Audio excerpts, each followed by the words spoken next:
భోగి రోజు ఉదయం దోశలోకి తిన్న చికెన్ సరిపోలేదని సాయంత్రం కాల్చుకుందామని డిసైడ్ అయిపోయి ఓ అరకిలో చికెన్ తెచ్చేసుకున్నాము వింగ్స్ అయితే. ఇంకా అవి అలా పట్టుకెళ్ళి మా రిలేటివ్స్ ఇంటి ముందు అయితే తగలెట్టేసాము.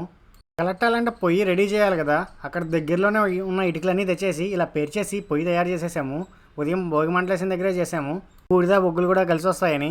ఆ తర్వాత ఇంటి దగ్గర నుంచి తెచ్చిన కాగితాలు అట్టలు కర్రలతో నిప్పు అయితే రాజేసామంటే రాయితో చేయలేదండి, లైటర్తోనే చేసినాము, గ్యాస్ లైటర్తో. ఫైనల్గా మంట అయితే తగలెట్టేసాము. ఇంకా ఈ కట్లు అయితే పెట్టేసి ఈ కట్లు అయితే నిప్పులవ్వాలి. నిప్పులైన తర్వాత ఇంకా చికెన్ గుచ్చేసి కాల్ చేయడమే పని. వైపు కుదరలేదని ఇంటికి వెళ్ళి స్పీకర్ తెచ్చి మరి పాటలు పెట్టేశాను. మంట బాగా రాజేసుకున్న తర్వాత అయితే చికెన్ అయితే పుల్లగా గుచ్చేసాము. ఇలా అయితే ఇన్స్టాంట్గా గ్రిల్ సెటప్ అయితే చేసేసాము. ఇలా ఇంకా కాలిన వెంటనే తినేయడమే, వింగ్స్ని లపలపలాడిచ్చేయడమే నాలుగుతో.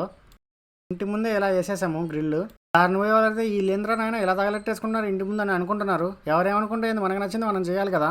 లేకపోతే అవి కాలేంతసేపు మేమైతే కబుర్లు చెప్పుకున్నాము హ్యాపీగా. ఈ క్లిప్ చూసారా? ఈ వీడియో తీసుకున్నప్పుడైతే నా నోట్లో లాలాజలం అయితే లావాలాగా ఉప్పొంగి జలపాతం ఎక్కడ అవుతుందని భయం వేసింది. కానీ కాలేంతవరకు ఎదురు చూసి తినేసాను. ఇంకెంతసేపురా అనుకునే టైంలో బాగా కాలుతున్న సమయంలో పైన నిమ్మకాయ పిండుతుంటే బుస్సు బుస్సు బుస్సు అని సౌండ్ వస్తుంది. ఆ సౌండ్ అయితే చాలా అద్భుతంగా ఉంటుంది. కొత్తిమీరనైతే నేనే చికెన్ పైన ఇలా పండేశాను.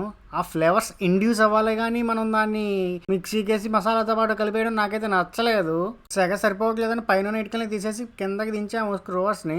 ఈ ప్రొసీజర్ లేట్ అవ్వచ్చు కానీ ఈ రెడీమేడ్గా కొనుక్కొని తినేయచ్చు. కానీ ఆ అథెంటిసిటీ దొరకదని చెప్పి మేమే కాల్చుకున్నాము. మాడిపోయినా కూడా మనం చేసుకుంటే మహాద్భుతంగా ఉంటుంది అది ఏ వంటకమైనా. పూర్తయిపోయాక ఇలా పుల్ల నుంచి బయటికి తీసేసి నోటికైతే పంచిపేసాము. తెచ్చింది అరకిలోనేగా, కడుపు ఎక్కడ నిండొద్ది, అందుకని బయటికి వెళ్ళి మేత మేద్దామని వెంటనే బయలుదేరేసాము కదా. ఆల్మోస్ట్ అన్ని షాపులు క్లోజ్డ్గా ఉన్నాయి. ఇక రాజరాజేశ్వర గుడి ఎదురుగా ఉన్న మమ్స్ ఫుడ్కి అయితే వచ్చేసాము. వాళ్ళైతే ఇలా అనుకుంటా ఉన్నారు. అయితే గీ ఆనియన్ కారం లాగించేశాను. ఆ తర్వాత ఇంటికి వెళ్ళి పడకేసేసాను. ఇంతటితో భోగి అయితే సమాప్తం. తదుపరి వీడియో కోసం ఓ ఫాలో కొట్టండి, సబ్స్క్రైబ్ కూడా చేసేయండి. అలాగే